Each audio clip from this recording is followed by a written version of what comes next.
Oh no, Cordell's dead. Cordell died. We'll have to bring him back to life by the end of the episode, or else he'll be gone forever. Or he'll be stuck in a zombie mode. He'll be stuck in a zombie. Can you tell we didn't plan this one? It's Junk House. It's a psychobilly freakout.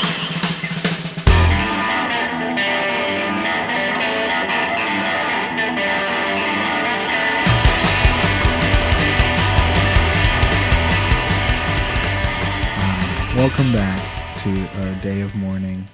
Just kidding. Cordell's not dead. He is a little phlegm goblin. If I may use some phlegm captain. If I may use some good old just super terminology that we used when we were both sick one week. He's a little sicky. So it's just sick us. Times. It's just us this time. It's just us. And we didn't, because we were, I had plans for all three of us that now I'll just do next week. But just us. It's just us. It's been a while since it's been just us. Do we only do one other episode? Most of the other ones were filled with guests. Either a Carson or a Fielding or a Drew.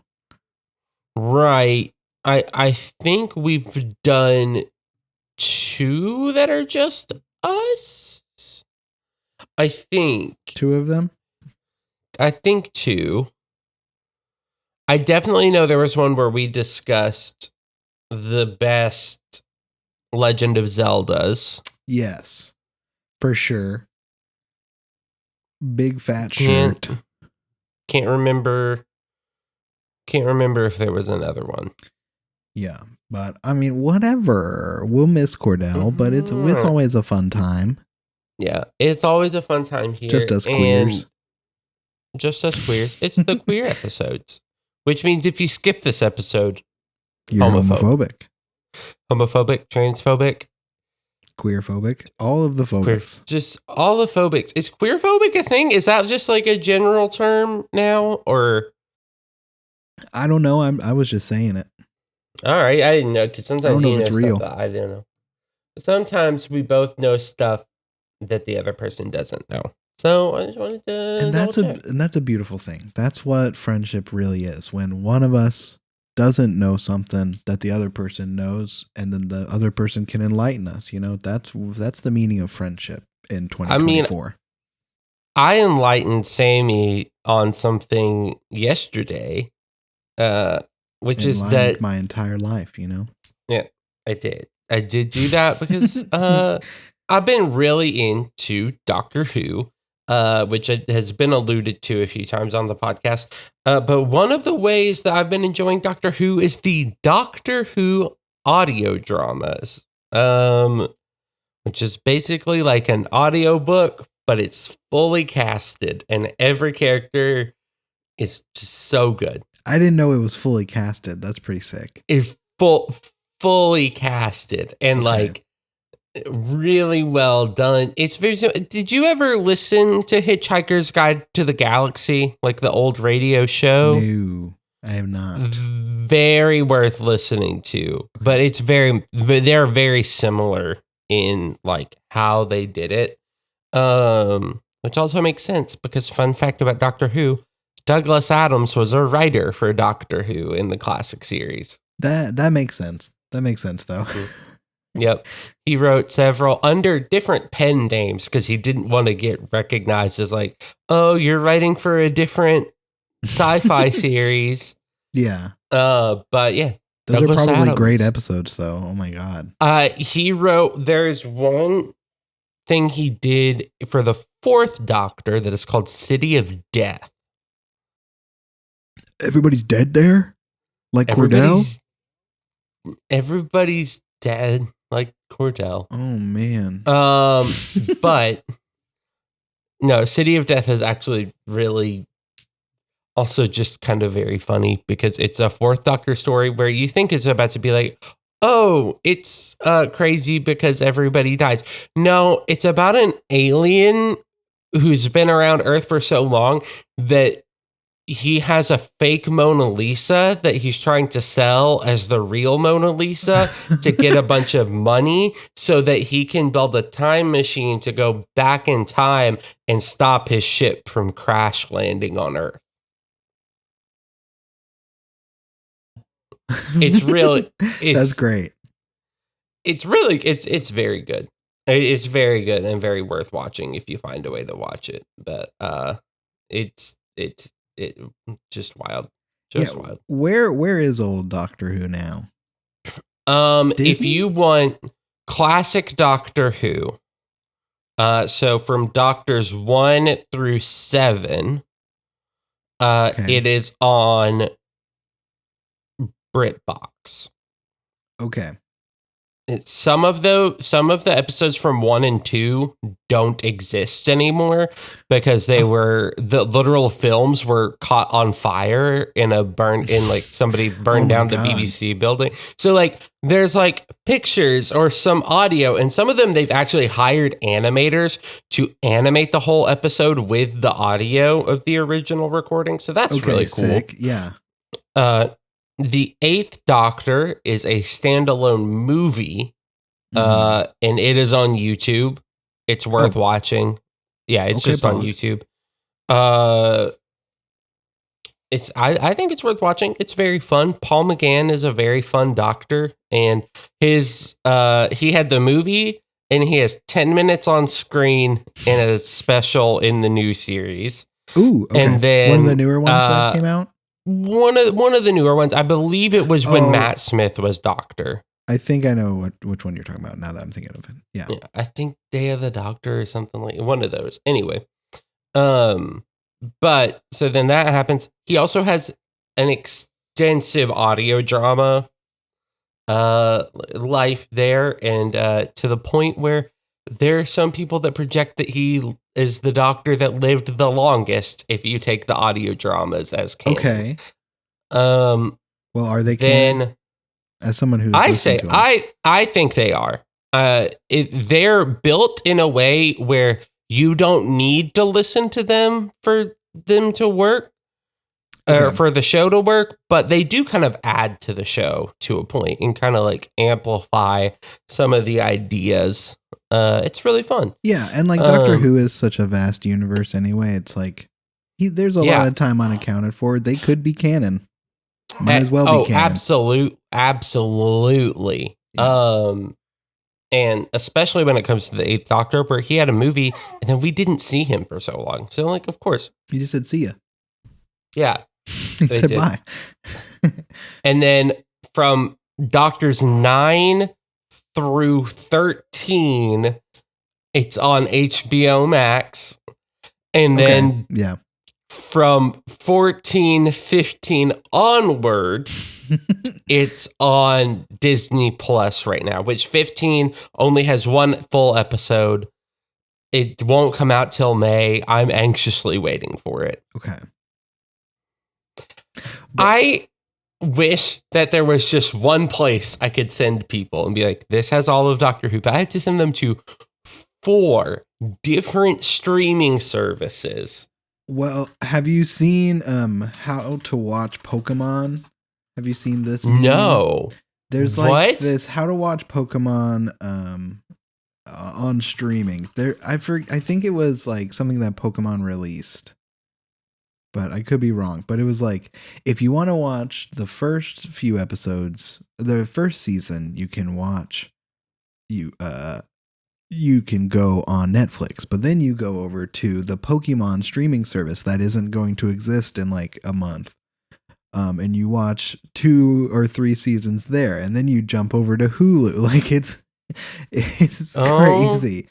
Let me see if I can find it real quick. God. Oh, okay. Here it is. So video on demand. Okay. So you watch the beginning, season 1 on Netflix. Okay. Then you jump down to, where is it? Oh, I guess you just, no. Then you'd go to Prime Video for season 2. Then you can stay on Prime Video and watch seasons 3 through 5 and then 6 through 9. But then you have to jump to, never mind. Okay, so it looks like most of it's on Prime Video. But then you have to jump to Hulu for seasons 17 through 19. And then Roku channel for 20 to 22. Then you got Tubi. Like you have to jump all I over feel the place. less bad now. Yeah. To be real.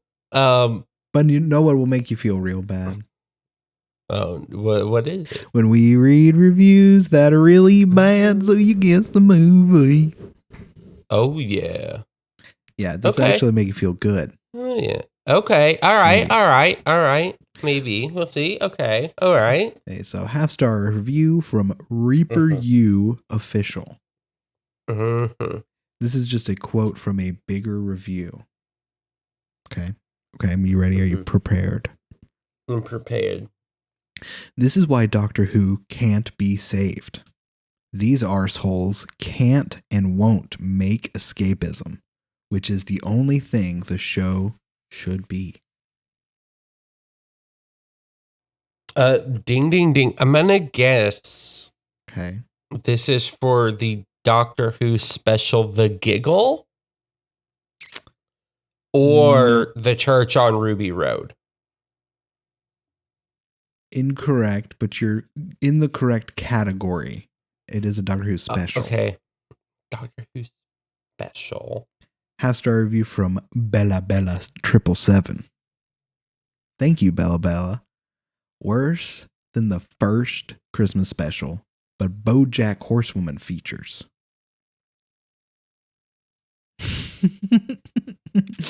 Oh, what? BoJack Horseman features. I don't know. This is one that I haven't watched yet, but it is Wild Blue Yonder. Oh, where would BoJack? Where did he? Okay. BoJack Horsewoman, though.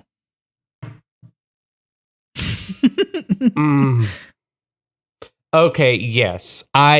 Okay, Wild Blue Yonder. Very good. I disagree with the fact that it's 5-star. You know what? It's not perfect. It's not 5-star. Yeah. But it's pretty dang good. Hey, it's on fun. Letterboxd, It's like the average is a 3.9. I would agree with that. You know what?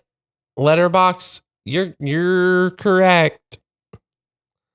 You're very correct. Sometimes we can trust it. The funny thing is, my first review was for Day of the Doctor, and then you just straight up started talking about Day of the Doctor. So I was like, maybe I should do a different review. You know, yeah, maybe. It's very fun with Doctor Who because all the specials are pretty good. Like, all of them are pretty good. Like, Doctor Who episodes, not all of them are good. Some of them are great. Some of them make me cry every single time I watch them. But some of them are a wasp killing a person with a crowbar. Some of them are a wasp killing a person with a crowbar. Some of them are let's kill Hitler. Yeah, you know. But then some of them are where's my mummy? Yeah, some of them are the Doctor dances. Some of them are what's the oh my goodness. Some of them are Hellbent, which is one of I think Hellbent and Heaven Sent there are 2 episodes that are back to back in the Capaldi era. Ooh, okay. I think those might be the 2 greatest Doctor Who episodes, period, in my opinion. They are so well done. I haven't watched much Capaldo. Kind of ended after Smithy boy. A lot of people, I think, were hesitant about Capaldi because his first season was not the most fun because he was really trying to lean into like being the mean old man doctor. Yeah, and not the hard rockin' has a guitar. Yeah, and once they let him be the hard rockin' old man with a guitar, that's when it became very fun, and he became really, really good. Yeah, to the point where something fun about my wife is that when she really likes something, she will not watch the ending because she does not want it to end. Okay. And she has not watched Capaldi's last episode, his final Christmas special, because she just does not. She doesn't want it to end. She doesn't want it to end. She's like, I love him. He's her favorite is Matt Smith, but she's like, I don't want Capaldi to end. Like, as much as you may have picked that up on recording. Wilder's going crazy. Anyway. Why are you so mad? Wilder. I don't know. Wilder, why are you mad? Is it because he doesn't like Doctor Who? Is he mad? No, he likes watching Doctor Who. He always he literally will watch TV with us. Like, he will fully turn his body to where he can see the TV. What are you mad about? Do you want me to go watch Doctor Who right now? Is that what you're saying? Well, I know. Okay. But I think he wants us to do this BuzzFeed quiz. I think he wants us to do a BuzzFeed quiz. He may also just want outside. Yeah. Oh. This is the Doctor Who life you create will reveal which doctor you are. I think it's the past 5. Okay. I can like that. God, you just regenerated. What's your new hair like? I'm going to say long and flowy. I feel like the options are mohawk, cute and curly, sleek and straight, long and flowy. Is rainbow an option? And I'm bald. I feel like mine would just kind of be, I don't know. A mohawk's kind of calling to me. Mohawk's dream. I've had a mohawk a few times in my life, so we'll go with that. So we're down. What sort of clothing do you grab from the TARDIS wardrobe? We got, I want to try every trend at once. Doesn't matter as long as I have my sneakers. I'm like a professor without the paperwork. I want to look like a rock star. I'll stick with something classic. I really want to wear one of those big animal masks. I think if I'm going to be the Doctor Who, the Doctor Whom, Doctor Who. Mm-hmm. I want to look like a rock star, baby. I'm just going to go with the professor without the paperwork because that's just such a fun look. That's fair. All right. So time traveling can get lonely. What's the most important quality to you in a companion? Compassion, humor, patience, intelligence, bravery, or I just want as many friends as possible? I'm throwing compassion. I'm going compassion for that one. Oh, I'm going bravery. I need someone who can do it. And you can go in who can push. Well, okay. How about describe your TARDIS? Do you want it to be rustic, vintage, brightly colored like a Pop-Tart? Okay, they added the like a Pop-Tart. Modern and chic, cozy, or I'll leave it the way it was before. I want a cozy TARDIS. That's the one that's what I did. I wanted a cozy TARDIS. Oh, now who's your main villain? This is fun. The Weeping Angels, the Master, the Daleks, the Silence, my uncontrollable hair, or the Cybermen. I'm going with my uncontrollable hair for this one. I just think that's funny meme. That is very funny meme, and I feel like I know who it's calling out. I gotta go with the Cybermen. I love the Daleks, but I think the Cybermen are a more fun villain. Of those, I think the Silence or the Weeping Angels are my favorite, just because the Silence is such a cool idea of not being able to remember when you look away. Yeah. Yes. Absolutely. And the Weeping Angels killing you, letting you live to death. It's pretty sick as well. But okay. Finally, this is the last question. Mm-hmm. How will you regenerate next time? Can I really prolong it with a speech? Doesn't matter as long as I'm Ginger. As quickly as possible. Or I don't want to go. Thank you for giving the I don't want to go line, the reading it really needed. Yeah. Which is what I chose. I'm going with can I really prolong it? Because I feel like it's inevitable. You know? Yeah, fair. Oh, I got my result. Me too. Do you want to go first? I'll let you go first. Okay, I got the 10th Doctor. Says, darn, still not Ginger. You're clever, sassy, and a bit of a flirt when you want to be. You make your presence known with confidence and bravery in order to save and deal with confrontation. Allons-y. I love it. Adds that at the end, of course. So I got the 12th Doctor. You're an old soul. You aren't one to openly accept affection and flattery, but you feel grateful for it nonetheless. You can be stern and strong-willed, but you're also one that believes there is inherently good in everyone. You're also full of surprising secret talents. Ooh, like playing guitar. Well, I do that. Yeah, you both do. That is true. His guitar episodes and guitar moments give me life. He's a guitar hero. Oh gosh. Just so the listeners, as soon as Sammy said that, whoa, Wilder is now gone to barking. Yeah, but Peter Capaldi, 12th Doctor, slaps. So good. He might be my favorite so far. Okay. Sheesh. Yeah. Sheesh. Just how it is. I think you will really like Capaldi too.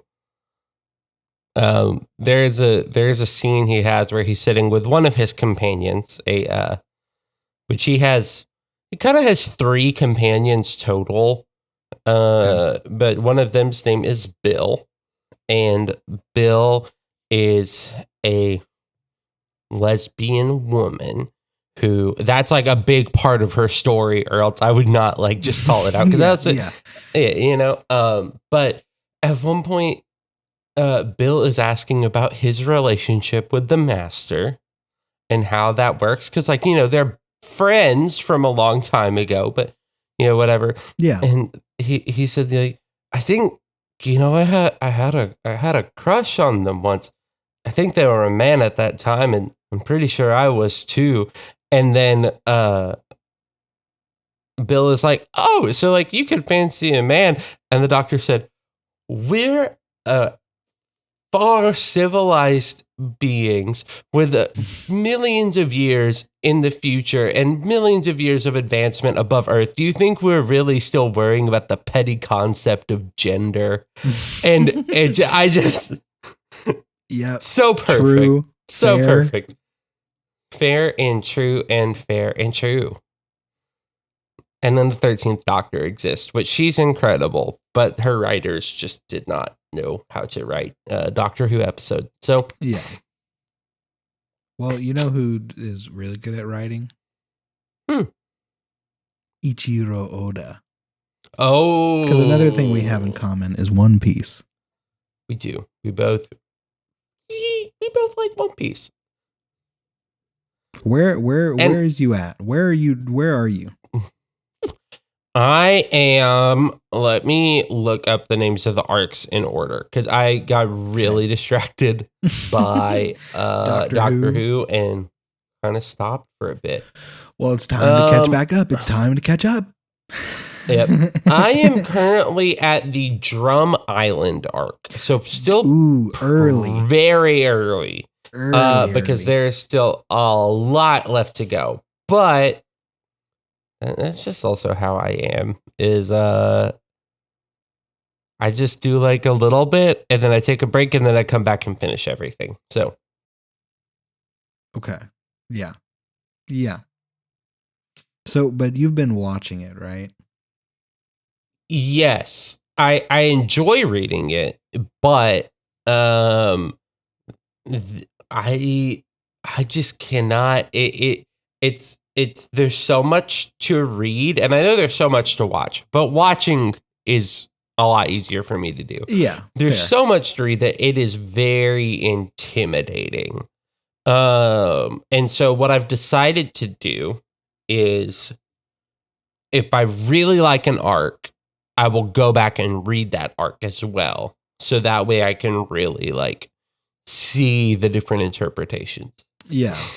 Now, that is very interesting because I mean, I understand the intimidation of the reading, but I know a lot of people that are doing the opposite, where they're reading it because it's easier and quicker to read it for a lot of people. But not everybody, clearly. But and watching like the fights and random scenes that are most powerful to them, the ones that they actually want to see animated. Yeah, and I get that a lot of One Piece fans and readers take umbrage with the anime because it is very differently paced and they throw in entire filler arcs. Yeah. Including there was one filler arc that I was just like, that was really cool. I can't wait to read that. And then it's like, oh, it doesn't exist in the What was that one? It was one, oh gosh, it was like right before they go to Reverse Mountain. Okay. And it's just like a whole other island they find, and there's like these dragons on the there's a dragon on the island. They figure out that like the dragons only come up once every 10,000 years, but this one got stranded on the island, and so he was not able to go back down into the sea with the rest of his family. And so he's been just stuck there for so many years trying to find a way to get back. Yeah. Oh my God. It's a beautiful, beautiful arc. But who's your favorite Straw Hat? Do you have who's on the ship right now? Zoro, of course. a million percent. Zoro, a million percent. There is no discussion for me. I adore Roronoa Zoro. I just love him. Sanji is a very close number 2. Hell yes. Okay. Yeah. Who is your favorite? And then I have another question to follow this up. Okay. Spoilers or no spoilers? You can spoil it. It's fine. Okay, my favorite, other than Luffy and Zoro, of course, is Robin. Nico Robin. I have heard that Robin is very good. I have not seen her yet, but I've heard she's very good. She's great. She hasn't had really any crazy stuff happen recently, but just her character is goated. Do you have another question? I do. If you could get rid of one member of the Straw Hats, and you have to get rid of one of them. I was about to say change it to have to, because I like all of them. You have to get rid of one member of the Straw Hat crew. Who is it? Man, that's really freaking hard because I love all of them and they all are great. Yeah. They're great characters. They really are. If I have to, not based on ability, but based on because he's cool too. He's got cool stuff too. Ugh. Okay.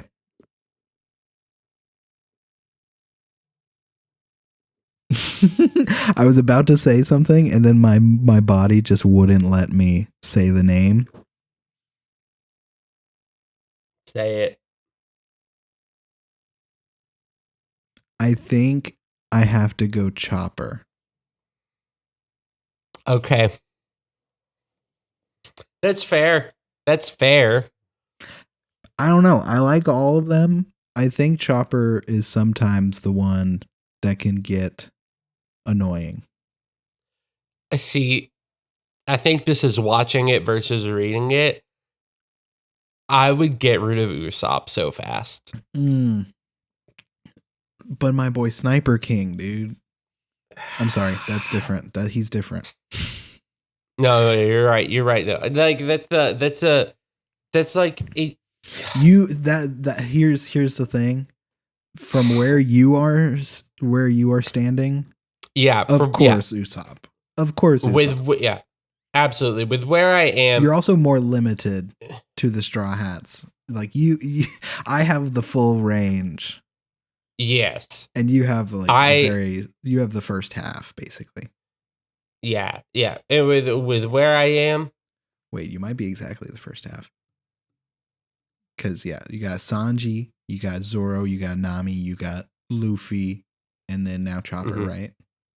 Yep, Chopper like just joined. Yeah, so you got the first half. Yeah, which I'm very excited. There's more to do, but with where I am, Usopp constantly annoys me and never does anything right. And it's just always frustrating. You've heard the denominations of the Straw Hats, right? Like in this area, there's the Monster Trio and the Weakling Trio. Oh yes, yeah. So the Monster Three are obviously Luffy, Sanji, and Zoro. So right now, well, Chopper is but at least of the Weakling Trio, Nami is useful. Yeah, like yeah, Nami has skills that are making it to where they are actually able to progress through the Grand Line. Yeah. Where Usopp has a slingshot. Yeah. Like that. Yeah. That's the thing. Is where you're standing.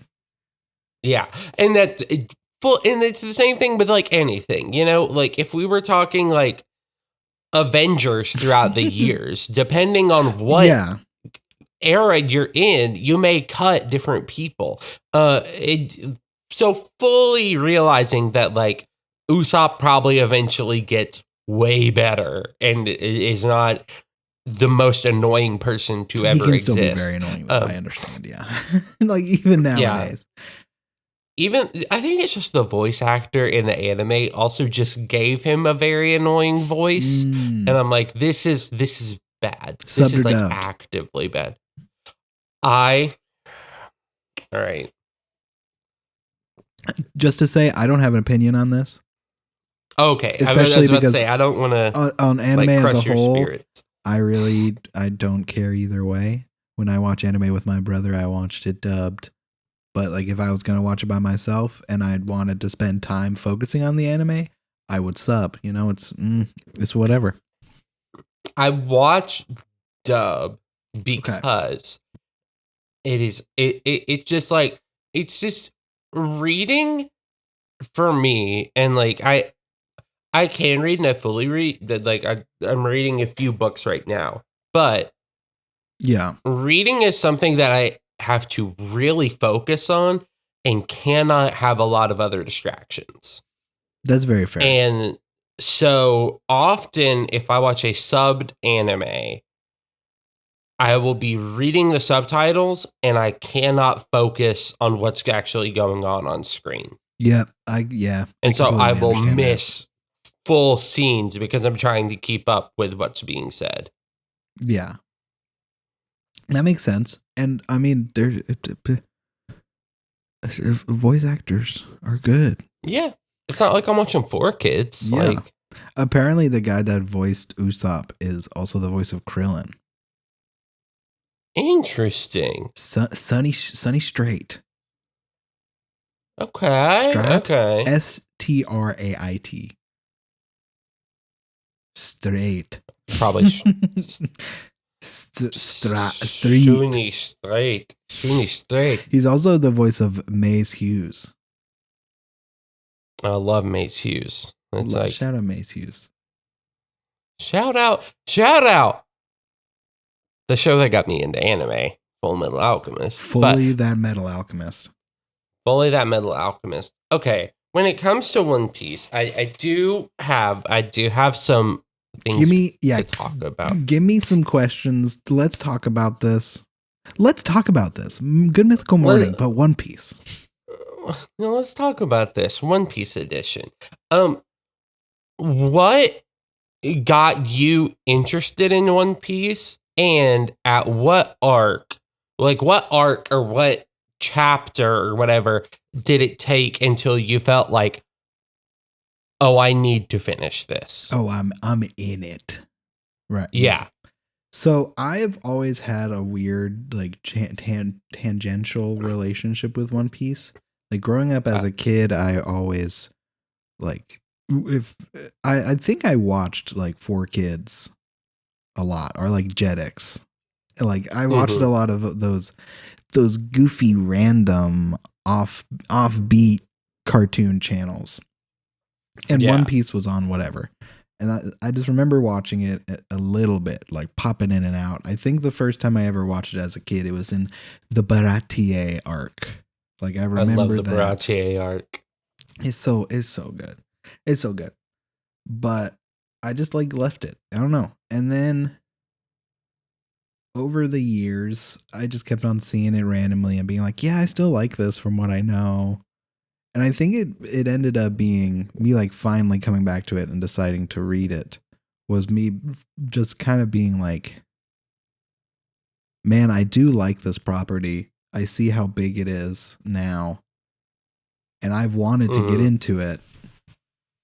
I might as well just jump in, because, like, I had a couple of years ago, I had a full blown, just, like, comic book. It was my comic book era.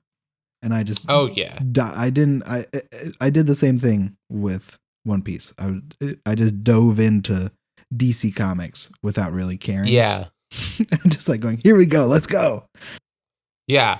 I think both of us, I know I do with ADHD, get into hyperfixations. Yes. Yes. And very, very much, like, I relate to that. Be like, all right, we're just gonna dive in and see what happens. It's, like, just One Piece time.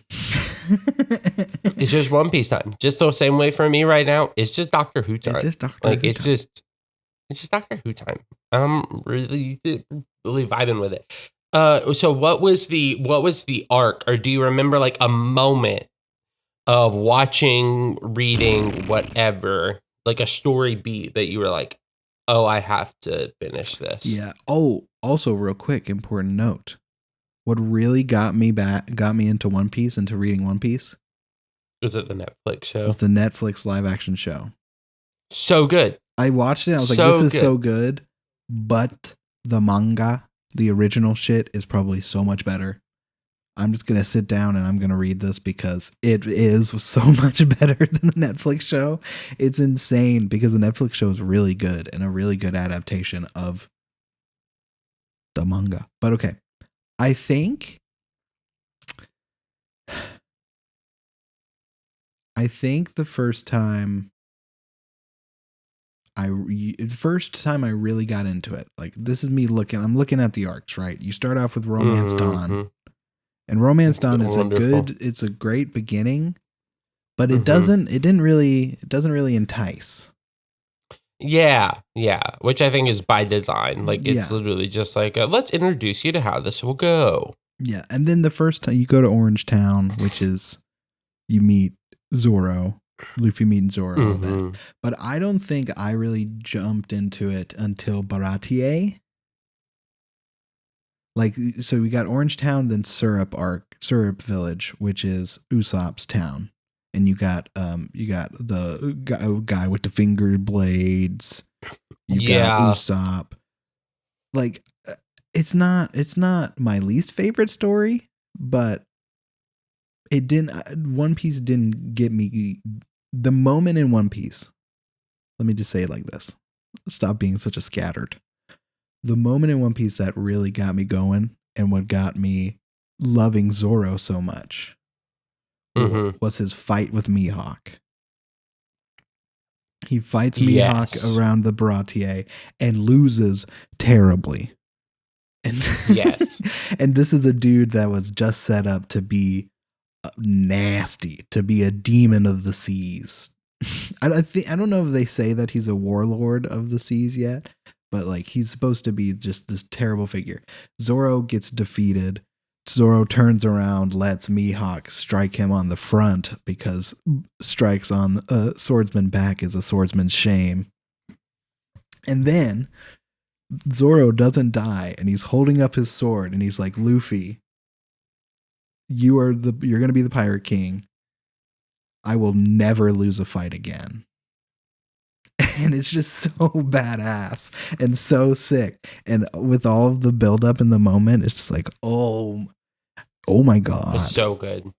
That moment was one of the moments where I was like, this is incredible. Mm-hmm. This is so well done. And Sanji's fucking backstory. Oh man. He's literally like, that got me. That hit me in the feels. And you haven't even got to Sanji's backstory. Yeah. I've not gotten there. But his backstory in Baratier is heartbreaking and amazing. And so it's Oda, come on the show. You're an insane, amazing writer. Making queer characters before it was okay. Before it was cool. Oh, I used the wrong word, but yeah, before it was cool, not before it was okay. No, you're good. You're good. Like, it's hard to, yeah. It's always interesting with queer, with like trying to talk about queer representation in media. Yeah, because like there's so many characters that you look at them and you're like, that is so obviously a queer coded character, but they just couldn't do it. Just couldn't. And they couldn't say it. Couldn't do it. They just couldn't outwardly say it. What have you been spoiled for any One Piece things?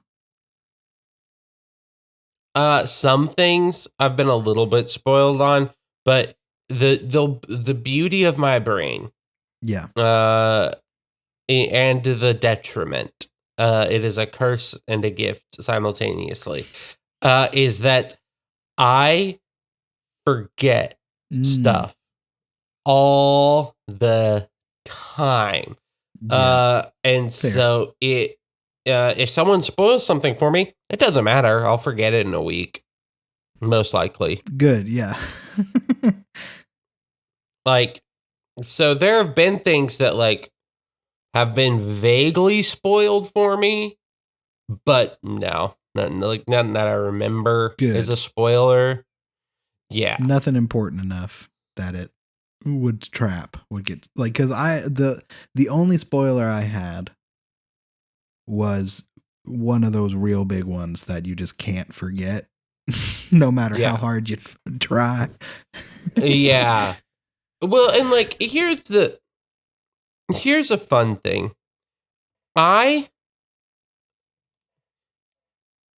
When it comes to spoilers and One Piece specifically, there is some stuff that if people spoil it for you, it will make no sense, even if it is spoiled, until you watch the arc. And then you're like, now I know why that was a spoiler. Yeah. Yep. That's very fair. It's the same way. It's like, where are you at right now in Doctor Who? Because I know you've been watching through some of it. Rewatching it, I can tell you exactly. Well, not exactly, but I think the last episode we watched was like the first Donna episode with Tennant, like as an actual companion, not the random. Not the Runaway Bride. Yeah. Okay. Or that might be the Runaway Bride now that I'm thinking about it. But I think the first one is Partners in Crime. I think we just finished Partners in Crime.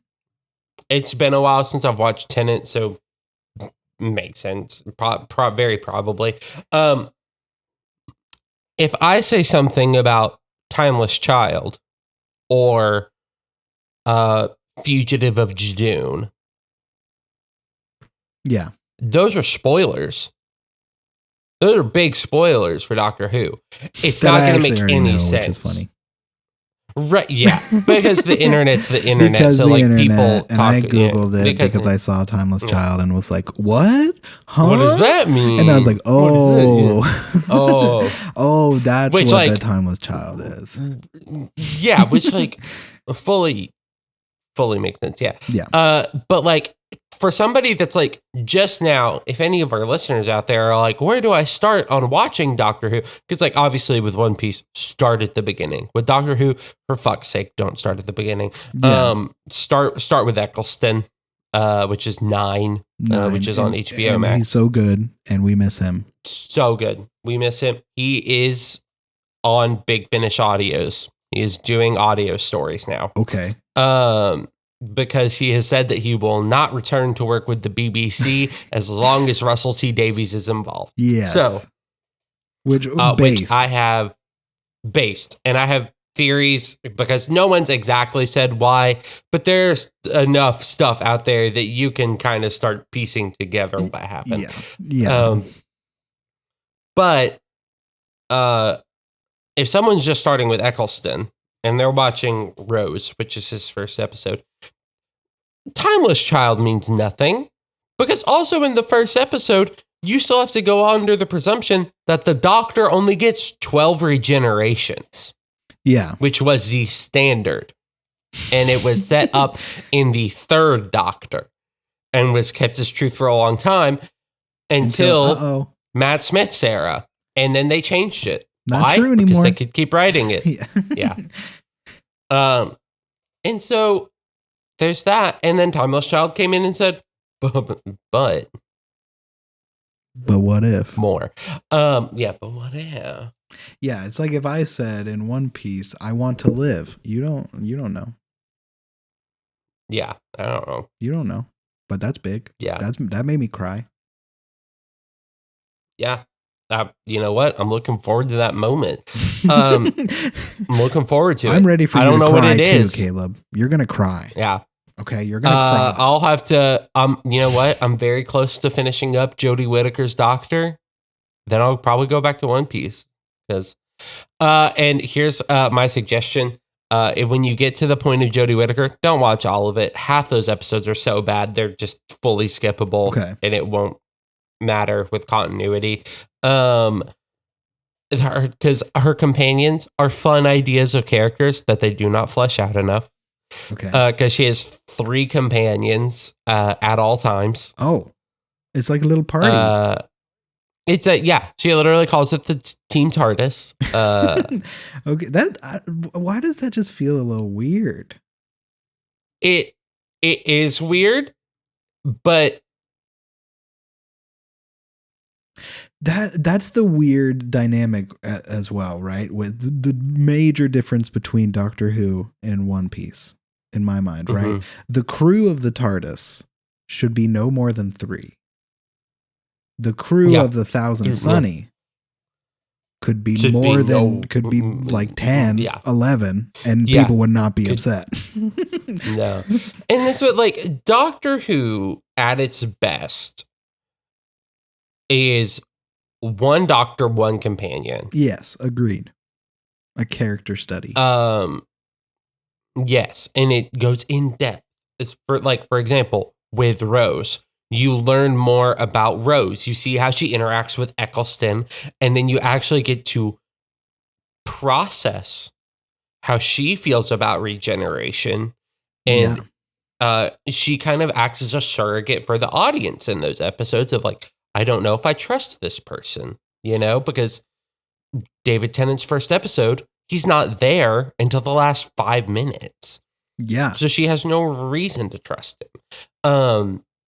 And to a degree, the companion always acts as a surrogate for the audience and as like a comparison and as your tie-in, because this is a human that is going through all of this. Yeah. And which is why so many people debate over what the best companion, over who the best companion is, but it's neither here nor there. Yeah.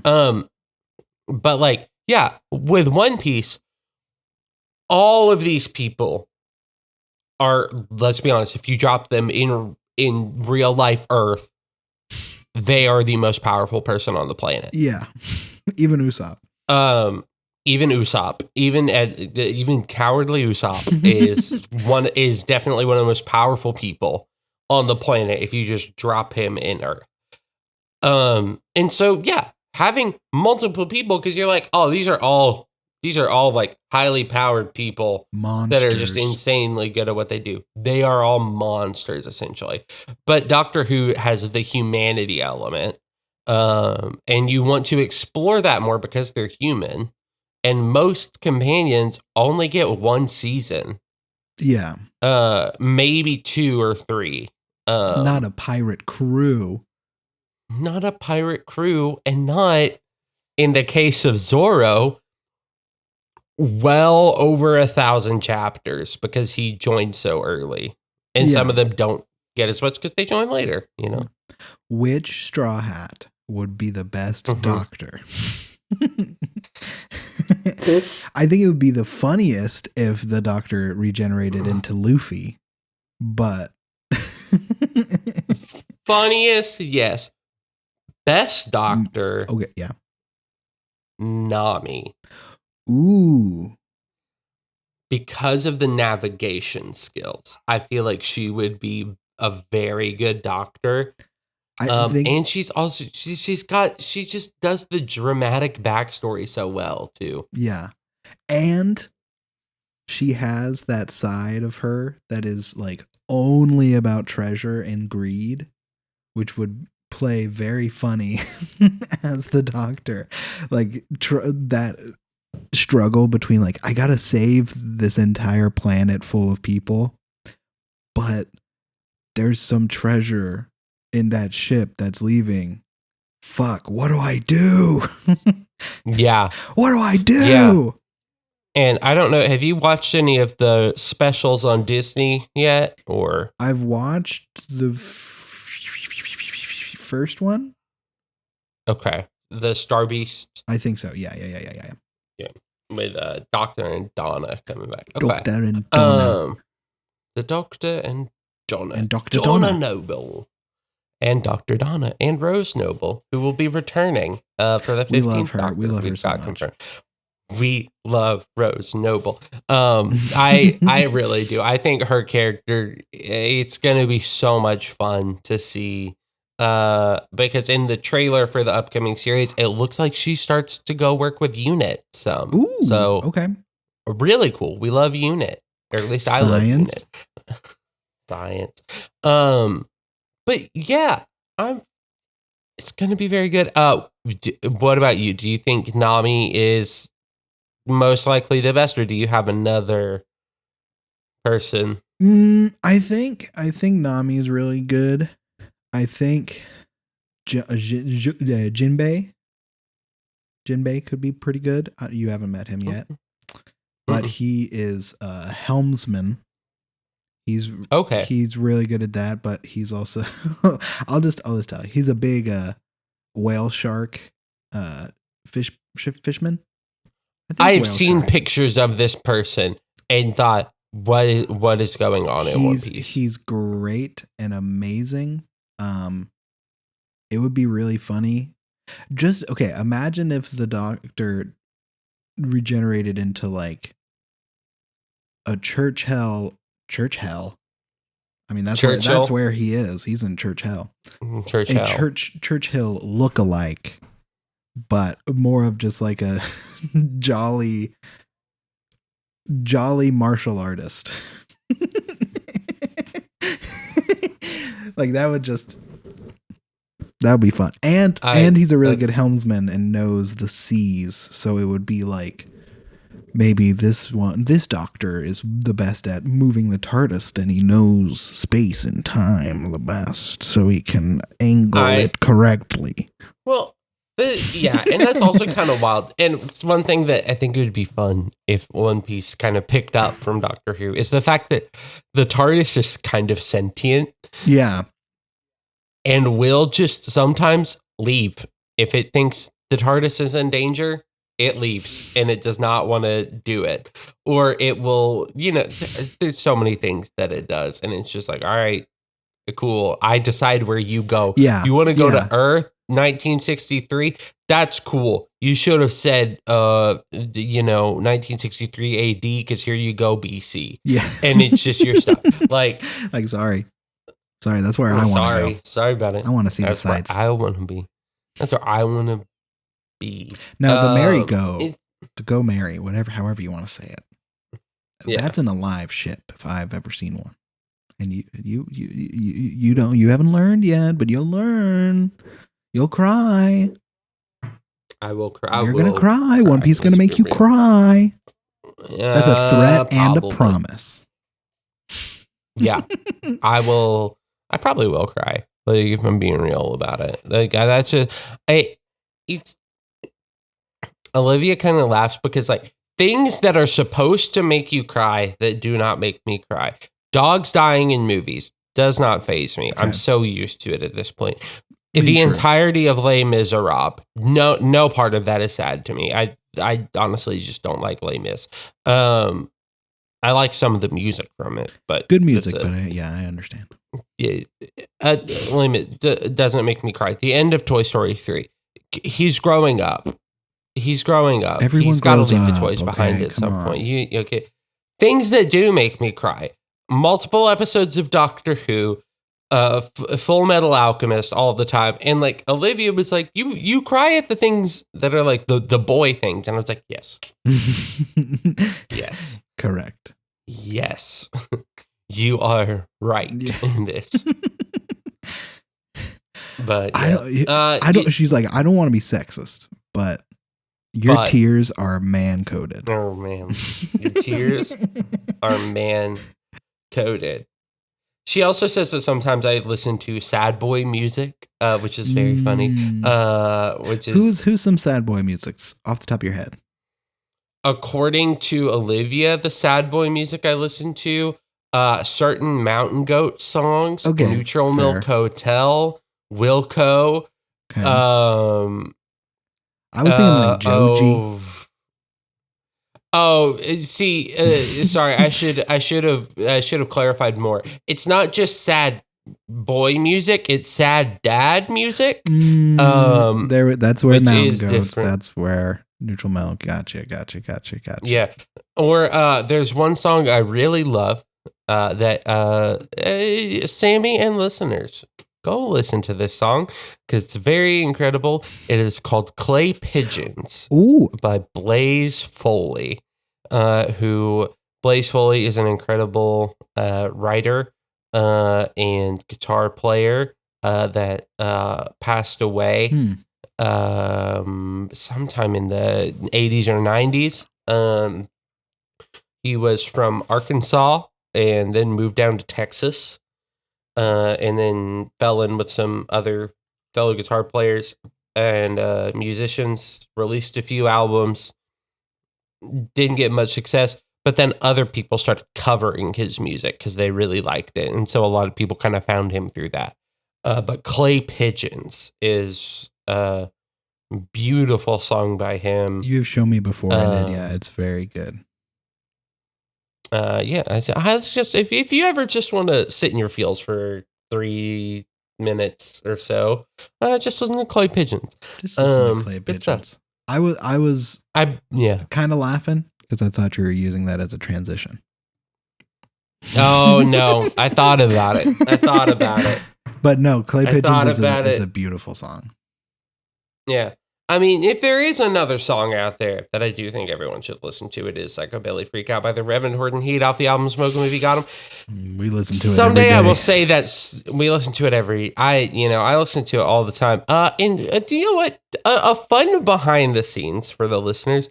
I actually wrote theme music for Junk House, but we were using Psychobilly Freak Out as kind of like a stand-in and realized that we should have just used Psychobilly Freak Out. The music I wrote in retrospect, bad. Not the tone. I will also put my hand and say it was both of us, so it isn't just your fault.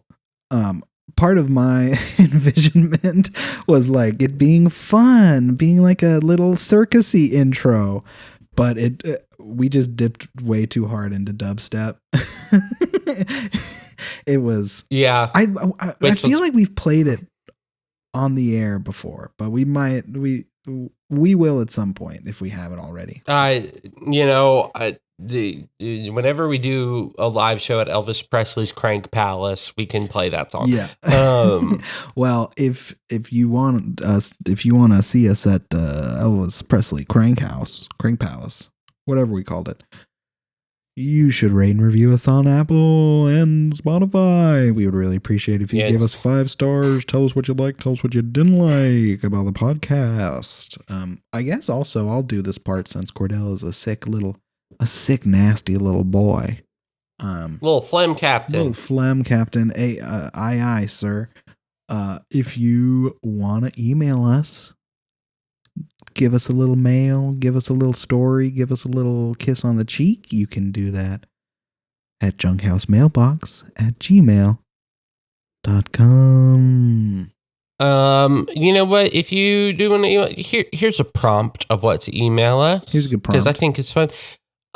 Email us if you could be buried with one media that you get to watch your entire afterlife, like one source of media, whether that's like Doctor Who, like One Piece, media property. What would it be? Let us know. We want to know that. One Piece, but mine might be Doctor Who. We want to hear your opinions. Absolutely, we want to hear those opinions. Well, as we say every week, I guess. Do you want to say sport needs? Did we actually? You're right. I think we do both. Yeah. So do we leave? Are we going to leave this part in? Yeah, we're going to leave this part in. Okay. So you say as we need every week, and then I'll say and as we say every week. Sport need, sport clothes. Bye. Bye.